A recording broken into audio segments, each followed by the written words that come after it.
Quick Pro kalau dibuka di tab wah asik ya. Lihat tuh. Wah. Wah.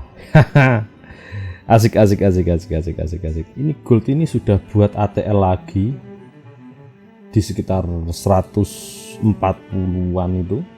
Nah, apa yang perlu kita lakukan ketika gold membuat hal yang kayak gini? Ini kesimpulan dari live stream kemarin.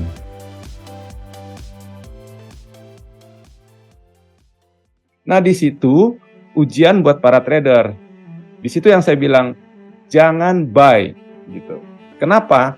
Biarkan dia sampai di new all time high, karena setelah itu potensial akan terjadi pullback yang cukup dalam, bahkan bisa melebihi flag yang sudah terjadi di bawah flag itu, kembali mendekati poolnya, dan akhirnya terjadi hari ini sampai di poolnya lagi kan, di awal pool itu, di awal tiangnya itu, Pak.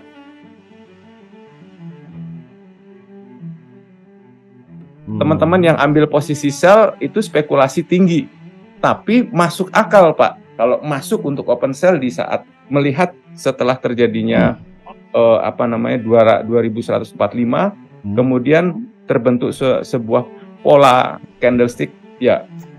Pola candlestick kan itu shooting star. Ada rejection yang cukup panjang di situ. Ya. Kalau saat itu ya, kalau orang benar-benar spekulasi langsung sell gitu kan. Yes. Oke. Yang parah ini jangan sampai ikut buy gitu loh, Pak, maksud saya. Karena banyak yang rungkat kemarin, Pak. Iya, kelihatan, Pak, kelihatan.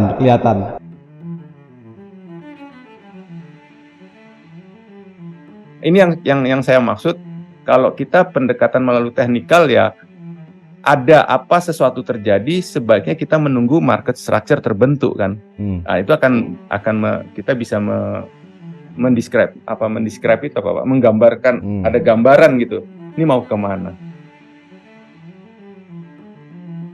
Ini skill yang perlu kita develop juga, dan ini sangat penting, skill untuk menunggu, kemampuan untuk menunggu.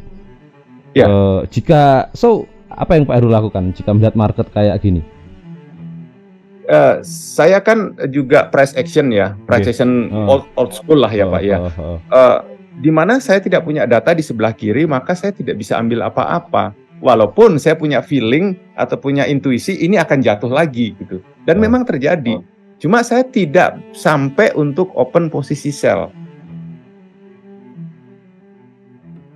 Ini nih yang sulit bagi trader di awal ya. Kemauan dan kemampuan untuk menunggu dan do nothing. Tapi kan ada juga, Pak, banyak. Saya juga lihat di beberapa teman, ya mereka ambil posisi sell. It's okay. Yang saya lihat, cuma kan memang logika kita berpikirnya, ya kalau dia sudah sebegitu derasnya dia turun, stop loss kita kan jauh, Pak, di atas. Lah itu. Gitu. Apakah you mau masuk gitu? Kalau saya nggak bisa kayak gitu. Makanya kan saya tunggu. Desember 2023 ini pembukuan awal. Profit berapa persen, Pak Heru? Loh, kalau dihitung per bulan nggak banyak, Pak. 3-4%-an per bulan ya. Iya. Totally dalam 1 tahun itu ya itu dia totalnya. Iya. Pak Heru ngelola dana $1.000 contoh. How sampean dealing dengan ini? Pengaturannya masuk di mana, moga Pak?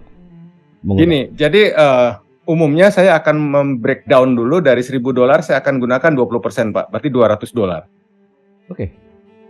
$200. Oke, stop sampai situ. Kemudian saya merencanakan untuk trading dalam 1 bulan itu let's say 20 kali trading. Nah, Pak, $200 alokasi ini maksudnya bagaimana, Pak?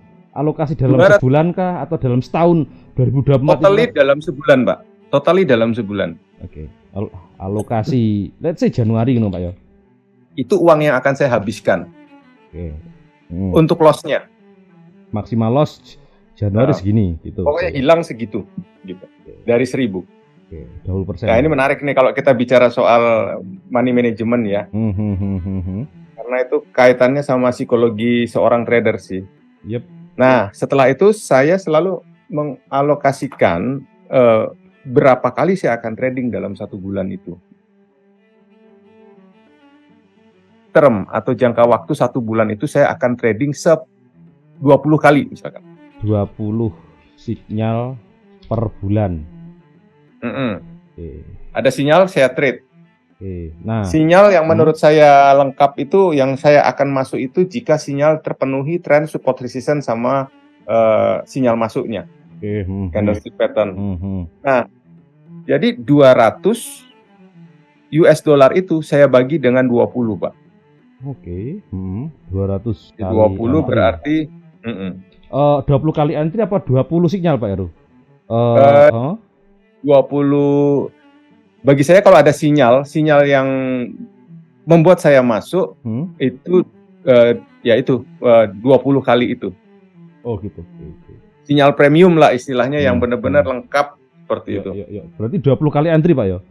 20 kali entry. Berarti 200 dibagi 20 itu adalah 10 ya, Pak ya? Oke. $10.